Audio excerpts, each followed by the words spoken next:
தனம் அடுத்த வர எபிசோடில் பார்த்தீங்க அப்படின்னா சௌந்தர்யா கிட்ட வந்து தனம் வந்து பேசுகிறாங்க. நான் நல்லா யோசிச்சிட்டேன் சௌந்தர்யா, இந்த மாதிரி வந்து சண்முகத்துக்கிட்ட இந்த விஷயத்தை பற்றி சொல்கிறது தான் கரெக்டு. உன் வயிற்றில் ஒரு குழந்தை இருக்குது, இது வந்து திவாகரோட குழந்தை, திவாகர் உன்னை கடத்திட்டு போனப்போ தான் இந்த மாதிரி ஆயிடுச்சு அப்படின்னு சொல்லிட்டு நம்ம சண்முகத்துக்கிட்ட தெளிவாக சொல்லிடலாம். நானே வந்து கரெக்டான டைம் எடுத்து சொல்கிறேன். இப்போதைக்கு ட்ராவல்ஸ் வந்து ஆரம்பிக்கிற வேலையில் இருக்கும், அதனால் இப்போ சொன்னால் அந்த வேலை கெட்டு போயிடும், அதனால் இப்போ சொல்ல வேணாம், கரெக்டான நேரம் பார்த்து நானே இதை சண்முகத்துக்கிட்ட சொல்லிடுறேன்னு சொல்லிட்டு பார்த்தீங்கன்னா தனம் வந்து சௌந்தர்யா கிட்ட பேசுகிறாங்க. ஆனால் சௌந்தர்யா பார்த்தீங்க அப்படின்னா ஏற்கனவே வந்து அவங்க சித்திக்கிட்ட இந்த மாதிரி வந்து இந்த குழந்தைய வந்து கலைச்சிடலான்னு சொல்லிட்டு பிளானில் இருக்காங்க. அதனால வந்து ஒன்றுமே வாயை திறக்க மாட்றாங்க.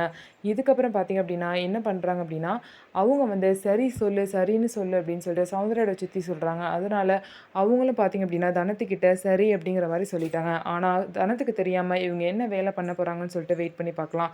நம்ம வீடியோ உங்களுக்கு பிடிச்சிருந்தா நம்ம வீடியோவை லைக் பண்ணிக்கோங்க. மறக்காமல் நம்மளோட சேனலை சப்ஸ்கிரைப் பண்ணிவிட்டு பாருங்கள்.